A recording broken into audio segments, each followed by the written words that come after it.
Hello, Dr. Derwing. How are you doing? Hi, Sim. I'm good. How are you? I'm good. Thank you so much. Thank you so much for being here with us today. And you are one of the pronunciation scholars and practitioners who inspire all of us at this PSLLT community. And everyone associates your name with PSLLT as well.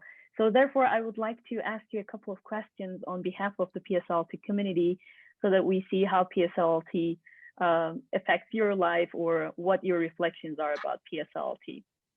So I would like to start with my first question. And because this is a pronunciation conference, I would like to start specifically with this one question. So I heard that there's some disagreement on how to pronounce the name of the conference.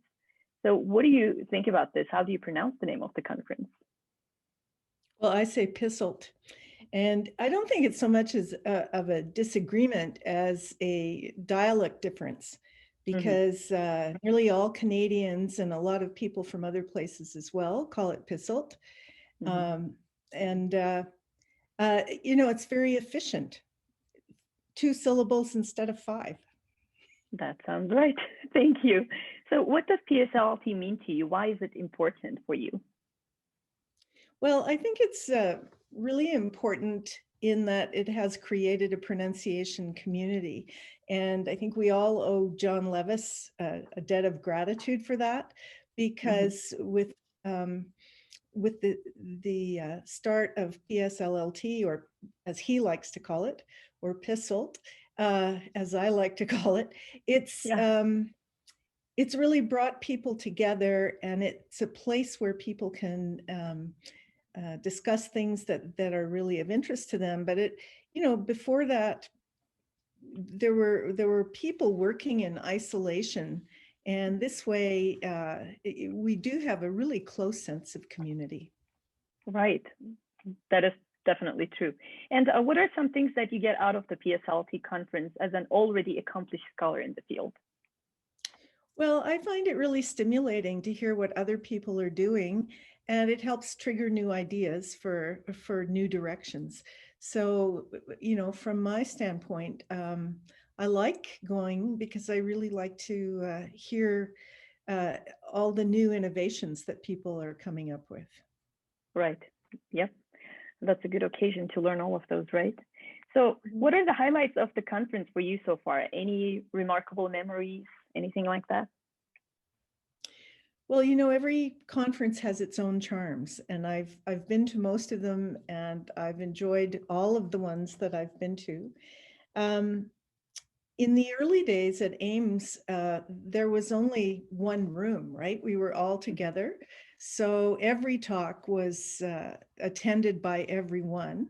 And that was really fun, now, because there are multiple sessions, you always end up missing something. In fact, this coming conference will be the first time in a long time that people will be able to see all the sessions, because some of the recordings will be available online afterwards. So everyone will be able to see every session, but that hasn't happened in a very long time. Right, the number of participants increased, I guess. As for remarkable memories, I think that one of my favorite parts of PSLLT or PSLLT is the social activities. And I remember in particular when Lucy Pickering hosted in Dallas, she somehow convinced her dean, who happened to be her husband, to provide an unending supply of wine. And I never saw so many tipsy pronunciation experts in my life. But it was really fun. Everyone was table hopping and laughing, and no one was going to be driving anywhere. So it was a fun evening. Do you think it affected anyone's pronunciation, having so many tipsy people? It may have. Because, there are studies about that, like some interesting studies looking at the effect of alcohol. Those old Giora studies, right? He studied the effects of alcohol, the effects of Valium, the effects of marijuana. Like he apparently had potential subjects lined up at his door, ready to participate in his studies. Right. That sounds fun. So do you have any suggestions for novice scholars and practitioners who are attending to PSLLT for the first time this year? Are there any things that they should not miss? Well, I think that people should try and go to things that they may not be inclined to go to. Like, people tend to try and go to things that are directly relevant to exactly what they're doing. But I think it's good to sample a little bit of everything. Right. And, you know, if you go to something where you're thinking, well, this is really not very related to what I'm particularly interested in, that may actually provide you with some ideas that just come out of left field. So I would encourage people to sample a bit of everything. Thank you so much for the suggestion. So we know that there are poster presentations, oral presentations, or teaching tips at PSLLT.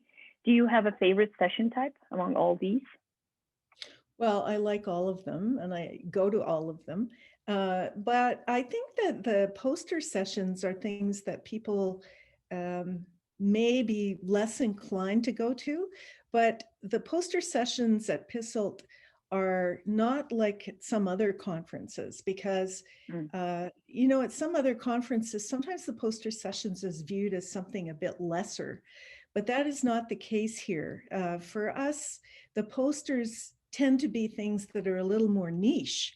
So they may appeal to a smaller group of the audience, but they're high quality. And so I encourage people to go to the poster sessions in addition to the oral sessions and the teaching tips.